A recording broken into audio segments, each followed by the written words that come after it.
സ്വകാര്യവൽക്കരണത്തെ പിന്തുണച്ച് CITU സംസ്ഥാന general secretary Elamaram Kareem കാലങ്ങളായി അടഞ്ഞുകിടക്കുന്ന പൊതുമേഖലാ സ്ഥാപനങ്ങൾ സ്വകാര്യ വ്യക്തികൾക്ക് നടത്തിപ്പിന് നൽകുന്നത് ആലോചിക്കുമെന്നും എളമരം കരീം മീഡിയ വണിനോട് പറഞ്ഞു. LDF നിലപാടുകൾ ആകെ ഇല്ലാതാക്കുന്ന സമീപനമുണ്ടാകില്ലെന്ന് KN ബാലഗോപാൽ വ്യക്തമാക്കി. പൊതുചർച്ചയിൽ MV ഗോവിന്ദനെതിരെയും മന്ത്രി P രാജീവിനെതിരെയും അതിരൂക്ഷ വിമർശനമാണ് ഉണ്ടായത്. മന്ത്രി P രാജീവ് മുതലാളിയെപ്പോലെ പെരുമാറുന്നുവെന്നാണ് വിമർശനം. മുഖ്യമന്ത്രി അവതരിപ്പിച്ച നയരേഖ അത് ഈ സ്വകാര്യവൽക്കരണത്തെ വലിയ തോതിൽ സ്വാഗതം ചെയ്യുന്ന ഒന്നാണ് എന്ന് ആക്ഷേപം ഉയർന്നിട്ടുണ്ട്. എങ്ങനെയാണ് ഒരു CITU നേതാവ് കൂടിയാണ് താങ്കൾ, എങ്ങനെയാണ് അതിനെ കണക്കാക്കുന്നത്? സ്വകാര്യവൽക്കരണം എന്ന് പറഞ്ഞാൽ പൊതുമേഖലയെ സ്വകാര്യവൽക്കരിക്കലാണ്. അങ്ങനെ ഒരു സൂചന പോലും ആ രേഖയിലില്ല. പൊതുമേഖലയെ സംരക്ഷിക്കുക എന്നതാണ് LDF ഗവൺമെന്റിന്റെ നയം. പൊതുമേഖല തകർക്കുന്ന കേന്ദ്ര നയത്തിനെതിരെ നടത്താൻ പോകുന്ന ദേശീയ പണിമുടക്ക് വിജയിപ്പിക്കുക എന്നതാണ് ഇന്നലെ അംഗീകരിച്ച പ്രമേയം. അതിലൊരു വിട്ടുവീഴ്ചയില്ല. ഈ നയരേഖ CPM മാത്രം അംഗീകരിച്ചുകൊണ്ട് കാര്യമില്ലല്ലോ. ഒരു മുന്നണിയുടെ ഭാഗമായി നിൽക്കുമ്പോൾ CPI അടക്കമുള്ളവരും ഇത് അംഗീകരിക്കുമെന്ന് കരുതുന്നുണ്ടോ? തീർച്ചയായിട്ടും എല്ലാവരുമായും ചർച്ച ചെയ്ത് എല്ലാവർക്കും സ്വീകാര്യമായ നിലയിലാണല്ലോ LDF കാര്യങ്ങൾ നടപ്പാക്കുക. അല്ലാതെ CPM മാത്രം ഒരു തീരുമാനം എടുത്ത് മറ്റുള്ളവരെ ഇമ്പോസ് ചെയ്യുക എന്നുള്ള ഒരു നിലപാട് CPIM ഒരിക്കലുമില്ല. ഇത് കേരളത്തെ സ്നേഹിക്കുന്ന എല്ലാവരും അംഗീകരിക്കാവുന്ന നയമാണ് ഇവിടെ ഞങ്ങൾ അംഗീകരിക്കുന്നത്. അല്ലാതെ ഒന്നും ഇമ്പോസ് ചെയ്യുന്നില്ല, ഒരു നയം മാറ്റം ഇതിലില്ല.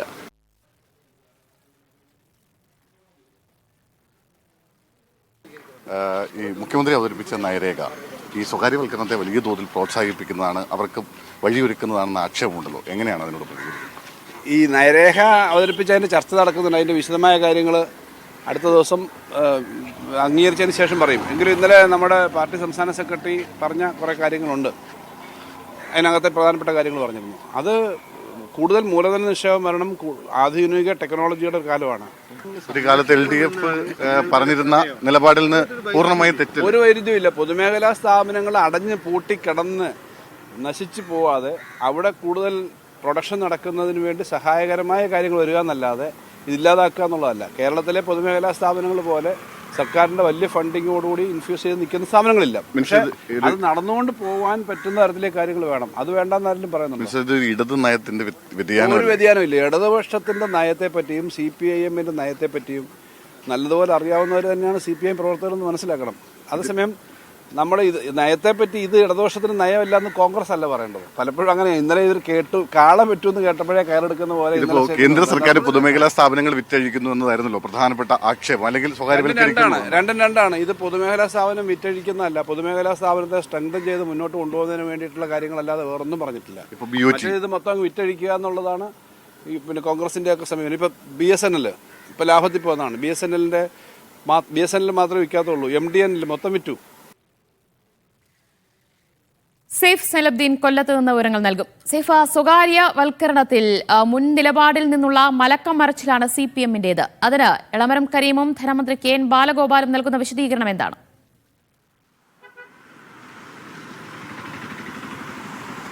ഇന്നലെ മുഖ്യമന്ത്രി അവതരിപ്പിച്ച രേഖ നവകേരളത്തിന്റെ പുതുവഴികൾ എന്ന രേഖയിലെ ഒരു ഭാഗമുണ്ട്. അതിനകത്ത് പറയുന്നത് പല പൊതുമേഖലാ സ്ഥാപനങ്ങൾ 24 പൊതുമേഖലാ സ്ഥാപനങ്ങളാണ് ലാഭത്തിലുള്ളത്. ഏതാണ്ട് 54ഓളം പൊതുമേഖലാ സ്ഥാപനങ്ങൾ കേരളത്തിലുണ്ട്.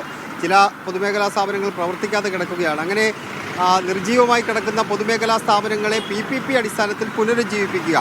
അത് പുനരുജ്ജീവിപ്പിച്ച് അതിന് താല്പര്യമുള്ള ആൾക്കാരുമായി കരാറിൽ ഏർപ്പെട്ടുകൊണ്ട് അത് പുനരുജ്ജീവിപ്പിച്ച് അത് ലാഭത്തിലേക്ക് കൊണ്ടുവരിക. അതിനുവേണ്ടിയുള്ള ശ്രമങ്ങൾ നടത്തണമെന്നാണ് മുഖ്യമന്ത്രി പറഞ്ഞത്. സ്വാഭാവികമായിട്ടും PPP മോഡൽ എന്ന് പറയുമ്പോൾ സ്വകാര്യ സംരംഭം കൂടി അതിനകത്തേക്ക് എത്തിച്ചേരുകയാണ്. അതിനെതിരായ വിമർശനങ്ങളാണ് ഉയർന്നു വരുന്നത്. പക്ഷേ അവർ സൂചിപ്പിക്കുന്നത് ആ രേഖയിൽ അങ്ങനെ പൊതുമേഖലാ സ്ഥാപനങ്ങൾ വിറ്റഴിക്കുന്നു എന്നല്ല ഉള്ളത്.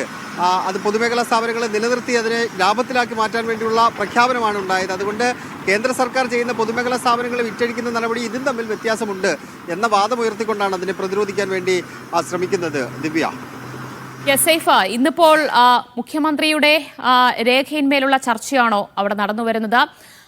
പ്രവർത്തന റിപ്പോർട്ടിന്മേലുള്ള MV ഗോവിന്ദന്റെ മറുപടി എപ്പോഴായിരിക്കും?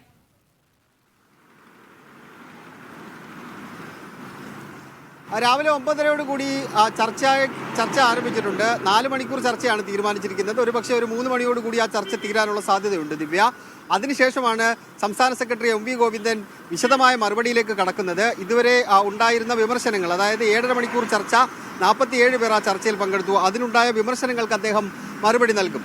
ഇന്നിപ്പോൾ രാവിലെ നമുക്ക് ലഭിച്ച വിവരമനുസരിച്ച് എം വി ഗോവിന്ദനും പി രാജീവിനെതിരായ വിമർശനങ്ങൾ ഉണ്ടായി. പി രാജീവിനെതിരെ കടുത്ത വിമർശനങ്ങളാണ് ഉണ്ടായത്. വ്യവസായ നിക്ഷേപത്തിൽ മാത്രമാണ് മന്ത്രി ശ്രദ്ധിക്കുന്നത്, പൊതുമേഖലാ സ്ഥാപനങ്ങളെ നിലനിർത്തുന്നതിൽ ശ്രദ്ധ ചെലുത്തുന്നില്ല എന്ന വിമർശനമാണ് രാജീവിനെതിരെ ഉയർന്നത്. പൊതുമേഖലയിലെ പ്രശ്നം പറയുമ്പോൾ മന്ത്രി മുതലാളി പോലെയാണ് ഇടപെടുന്നത് എന്ന തരത്തിലുള്ള വിമർശനവും ഉണ്ടായി.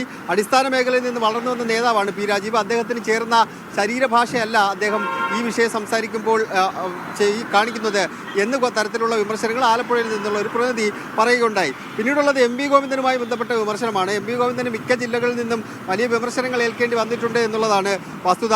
പാർട്ടി സെക്രട്ടറിക്ക് നിലപാടുകളിൽ വ്യക്തതയില്ല എന്നാണ് ചില അംഗങ്ങൾ പറഞ്ഞത്. രാവിലെ പറയുന്നതല്ല, ഉച്ചയ്ക്കും വൈകിട്ട് എം വി ഗോവിന്ദൻ പറയുന്നത്. വാക്കുകൾ സൂക്ഷിച്ചുപയോഗിക്കണമെന്ന മാനദണ്ഡം അത് പാർട്ടി സെക്രട്ടറിക്കും ബാധകമാണ്. നിലപാടുകളിൽ പോലും വ്യക്തത വരുത്തുന്നില്ല. കണ്ണൂർ പക്ഷപാതവുമായി ബന്ധപ്പെട്ട വിമർശനങ്ങൾ അദ്ദേഹം ഇതിനെതിരെ ഉന്നയിച്ചിരുന്നു. അതിനിടയിലാണ് ഇങ്ങനെയുള്ള വിമർശനങ്ങൾ കൂടി ഉണ്ടാകുന്നത്. പിന്നീടുള്ളത് പ്ലീനവുമായി ബന്ധപ്പെട്ടാണ്. കൊൽക്കത്ത പ്ലീനം, പാലക്കാട് പ്ലീനം, ഈ പ്ലീനത്തിൻ്റെ കുറച്ച് തീരുമാനങ്ങൾ ഉണ്ടായിരുന്നു. അത് തെറ്റിദ്ധരുത്തലുമായി ബന്ധപ്പെട്ടാണ്. അങ്ങനെ തെറ്റിദ്ധരുത്താൻ വേണ്ടി നടത്തിയ പ്ലീനത്തിൻ്റെ തീരുമാനങ്ങൾ നടപ്പായിട്ടില്ല എന്ന് പറയുന്നുണ്ട്. അതിനൊപ്പം സഹകരണ സ്ഥാപനങ്ങളിലെ കൊള്ള തടയാൻ വേണ്ടി പ്രത്യേക മാർഗരേഖ തയ്യാറാക്കണം പാർട്ടി എന്ന ആവശ്യം കൂടി സംസ്ഥാന സമ്മേളനത്തിൽ ഉയർന്നു വന്നിട്ടുണ്ട്. വൈകിട്ട് ഏതാണ്ട് ഒരു 4 മണിയോടുകൂടി എം വി ഗോവിന്ദൻ്റെ മറുപടി ആരംഭിക്കും. ദിവ്യ. യെസ്, വിമർശനങ്ങൾക്ക് വൈകിട്ട് എം വി ഗോവിന്ദൻ മറുപടി പറയും. അതിരൂക്ഷമായ വിമർശനമാണ് പാർട്ടി സെക്രട്ടറി എം വി ഗോവിന്ദനെതിരെയും മന്ത്രിമാർക്കുമെതിരെയും ഉയർന്നു വന്നത്. അതിൽ പ്രത്യേകിച്ച് പി രാജീവിനെതിരെ വിമർശനം ഉയർന്നു വന്നിട്ടുണ്ട്. മുതലാളിയെ പോലെയാണ് മന്ത്രി പി രാജീവിന്റെ പെരുമാറ്റം എന്ന തരത്തിലുള്ള വിമർശനങ്ങളാണ് പ്രതിനിധികൾ ഉന്നയിച്ചിട്ടുള്ളത്. ഇപ്പോൾ മുഖ്യമന്ത്രിയുടെ രേഖയിന്മേലുള്ള ചർച്ചയാണ് നടന്നുവരുന്നത്. സേഫ് സലബ്ദീനാണ് വിവരങ്ങൾ നൽകിയത്.